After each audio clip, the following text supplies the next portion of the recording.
Today I'll be providing a brief introduction on energy balances. As my colleague Nicola already covered, there's a lot of fundamentals that go into the collection of energy statistics for the various fuels such as gas, electricity, coal, oil, and renewables. So how do we bring all these energy statistics together into one product that we can use for a variety of purposes? So we bring these energy statistics together with the energy balance. So today I will be discussing what is an energy balance, why we create energy balances, how energy balances are produced, as well as the uses of energy balances. So the first question is, what is an energy balance? And how are these different from the energy statistics that we covered in the last session? So energy balances are a compact source of information as defined by the International Recommendations on Energy Statistics. They're an accounting framework for compilation of data on all energy products entering, exiting, and used within the national territory of a given country during a reference period. So usually the reference period is 1 year. So essentially an energy balance is a snapshot of the entire energy system of that country for that year. So it covers all energy products and it covers all energy flows. So some key components of the energy balance, just like energy statistics, you have three types of energy flows divided into 3 segments across the rows of the energy balance. So first most you have supply. So this captures energy products entering an energy system, such as through either production, trade, or leaving the energy system through bunkers. Then you have the transformation and energy industry own use sector. So this covers transformation of one energy product into another energy product through processes like refineries and electricity plants. And then finally, you have final consumption captured within the energy balance in the final block. Just like energy statistics, you also have the various products, energy products captured within energy balance. But the key difference going from statistics to balances is that all the energy statistics, all the energy products are captured using the same unit. So all products are captured in comparable energy units. Often we use terajoules. So because all energy products are in the same energy unit, this allows you to compare different products in a way that you can't do with energy statistics.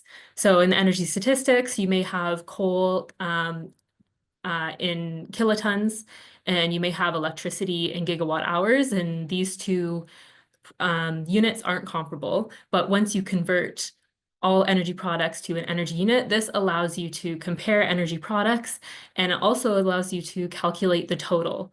So this total column is the sum of all energy products, and it shows a complete picture of an energy situation within a country.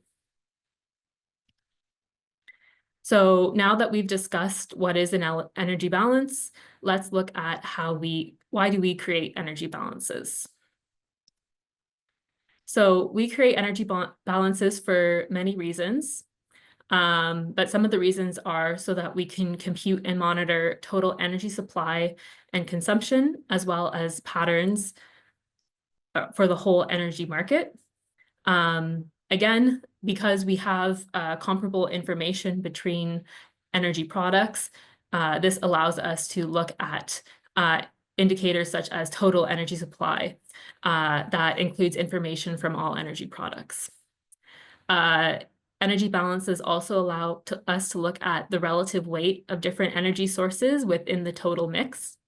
So this allows us to look at indicators such as share of renewables within the total. Energy balances also allow us to look at consumption shares across sectors of economic activity. And they also allow us to compute indicators such as energy intensity, dependence on energy imports, and other socioeconomic indicators, which I'll discuss briefly later on in this presentation. Finally, because we have energy balances in a harmonized format, and this is a large part of the work that we do here at the Energy Data Center at the IEA, is collecting energy statistics from countries and compiling them into a harmonized format of energy balances. This allows us to look at similarities or differences with other countries' energy systems. And this is possible because the energy balance is consistent between countries. And this also allows us to compute regional aggregates as well, including the global aggregate, which is some data that we release every July here at in the Energy Data Center. So finally, energy balances are also useful to statisticians because they can be an indicator of the data quality. So this is very helpful to us when we are doing data collection and validation. So for instance, we can look at energy balances to check indicators such as high statistical differences, which could indicate an issue with the data quality.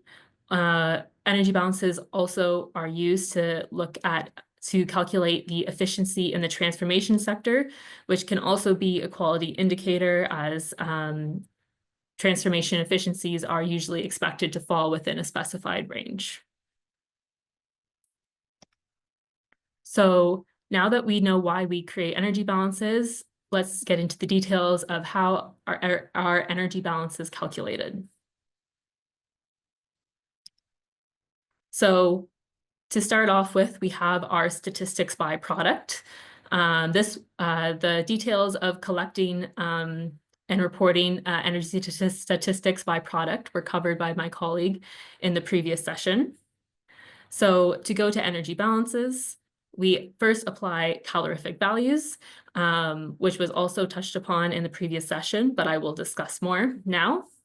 And then we have a specific format change. And through these steps, we have the energy balance. So first, let's look at calorific values. So a calorific value is the amount of heat obtained from 1 unit of a fuel, and it's the only way to convert a fuel quantity from physical units into energy units. So this is a very key point that if you want to create an energy balance, it is not sufficient to just collect data on energy statistics by product. You also need calorific values. So let's look at an example of why calorific values are so important. So here we have a commodity balance for bituminous coal in kilotons. And we can see the statistical differences here are 0, so supply and demand are balanced. Then we have the corresponding net calorific values for this commodity balance. So maybe at first glance, the data quality looks fine. But then let's apply the calorific values to the commodity balance to create the energy balance. And now you see in the corresponding energy balance, all of a sudden we have statistical differences.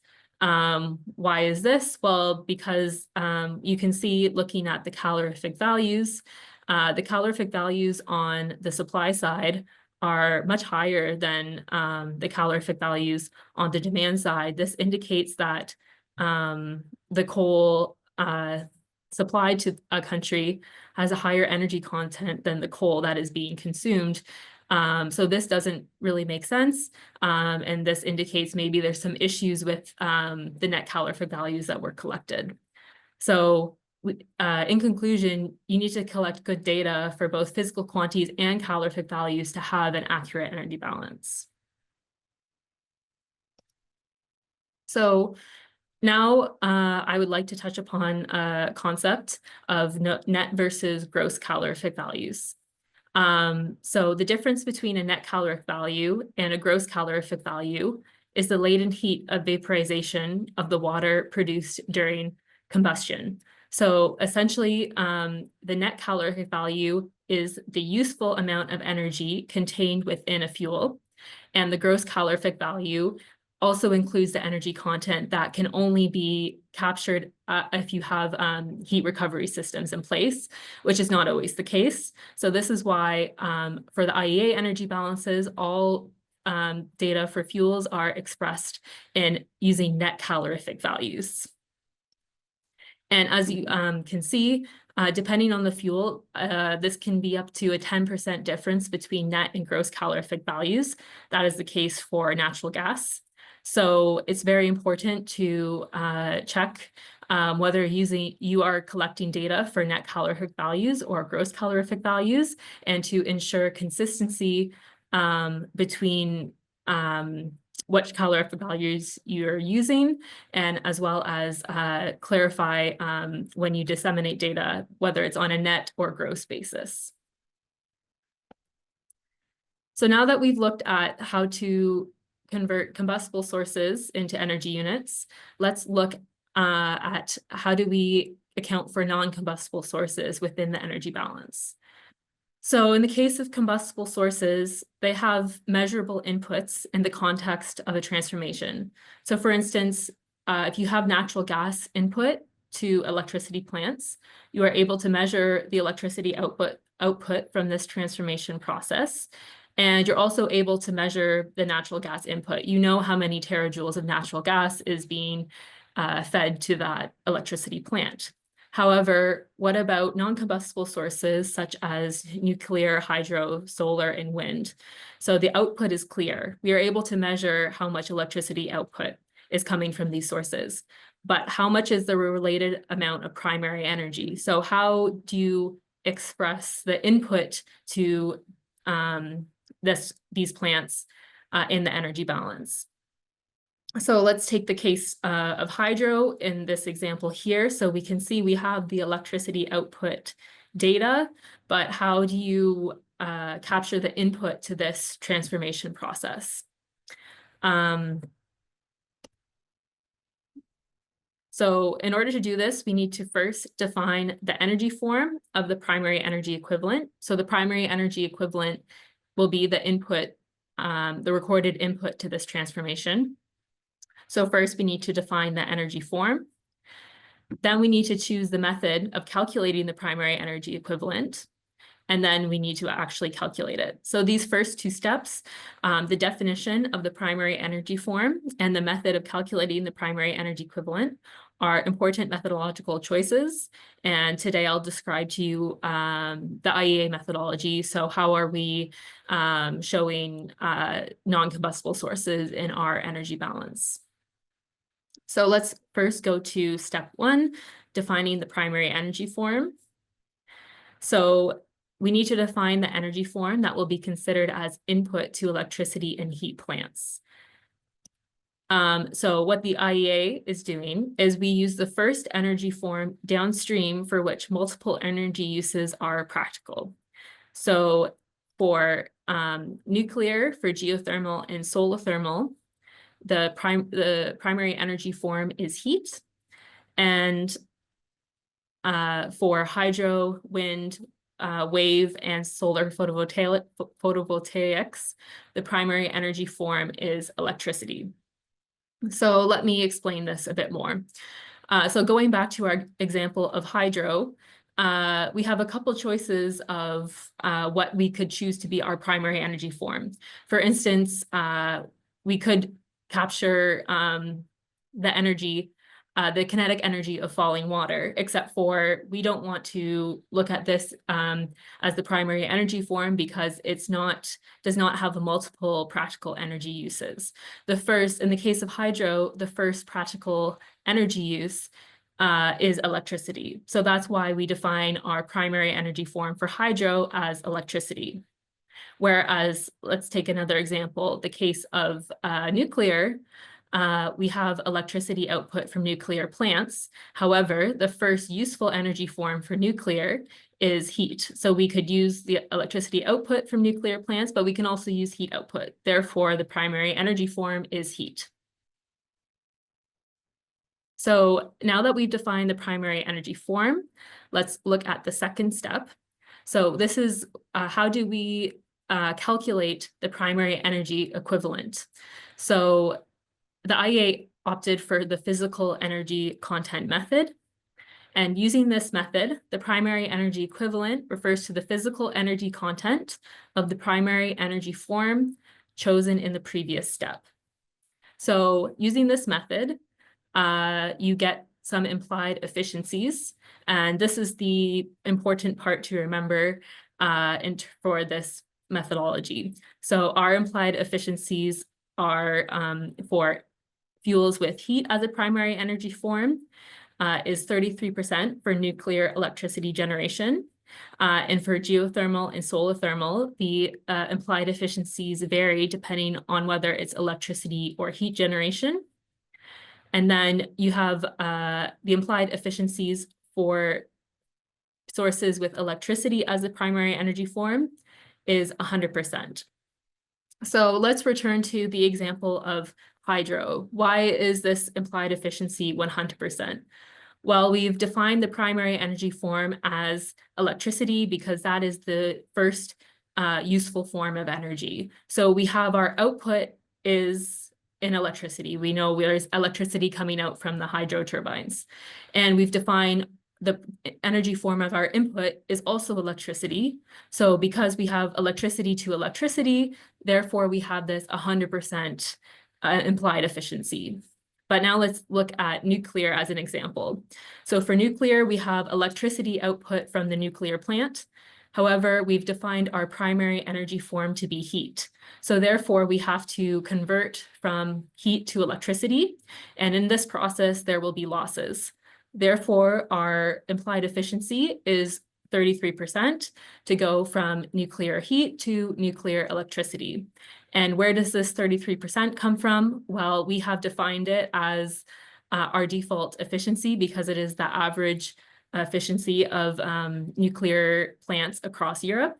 However, if for this type of conversion, if you are able to measure both the inputs and outputs, then that efficiency can be used instead of the default efficiencies.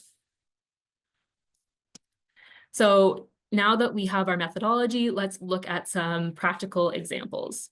So let's say you have 1,000 terajoules of electricity output from a wind plant. Then we have our implied efficiency for wind is 100%. So the primary energy equivalent for wind is 1,000 terajoules. And this will be the number that is reported on the input line of the energy balance. Let's look at another example, nuclear.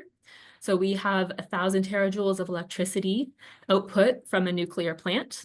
And we know our implied efficiency for nuclear is 33%.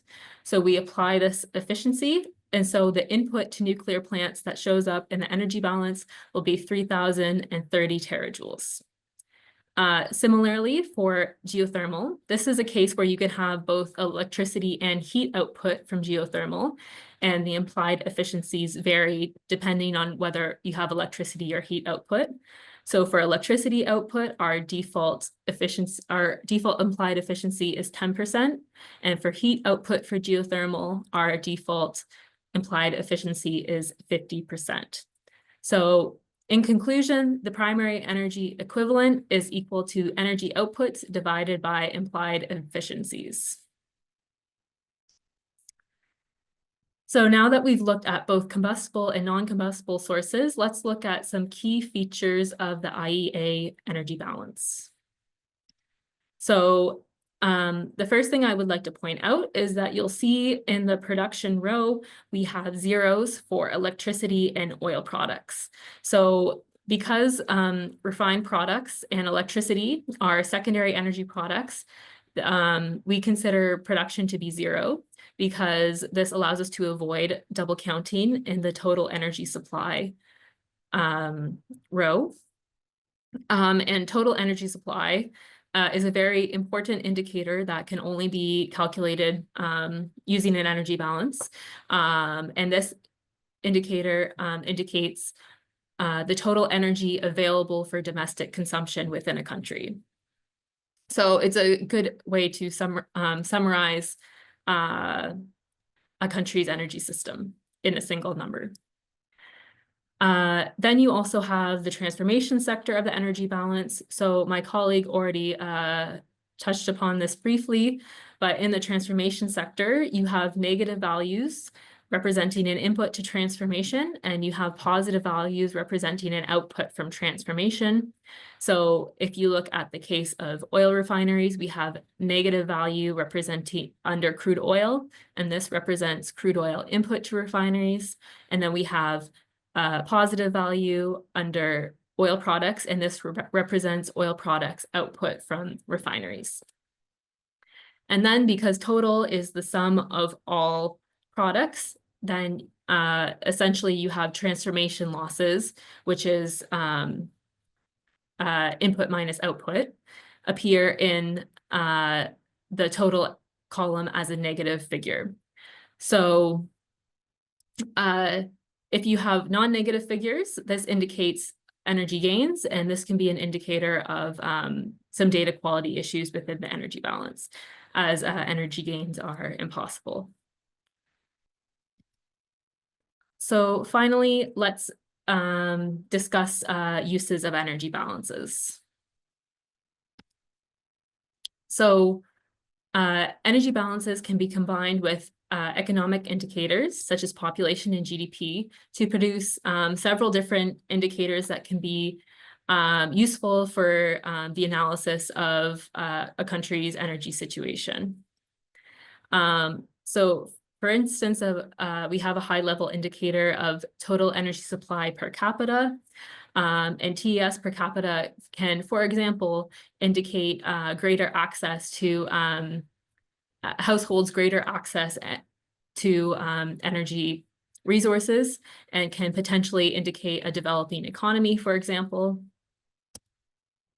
We also have the indicator of TES per GDP, and this is an indicator known as energy intensity. So it's a measure of how efficiently a country can generate energy. So you would want this, because it's a measure of efficiency, ideally this indicator would be low.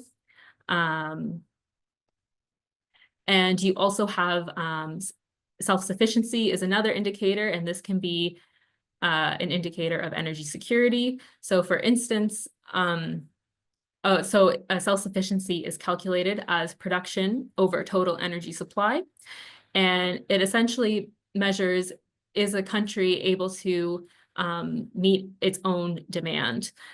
So if you have self-sufficiency over 100%, then a country is able to produce what it consumes. And if self-sufficiency is less than 100%, then a country must import in order to meet its domestic demand. So another important use of energy balances that my colleagues tomorrow will discuss is the calculation of CO2 emissions. In order to go to CO2 emissions, the first step is compiling the energy balance.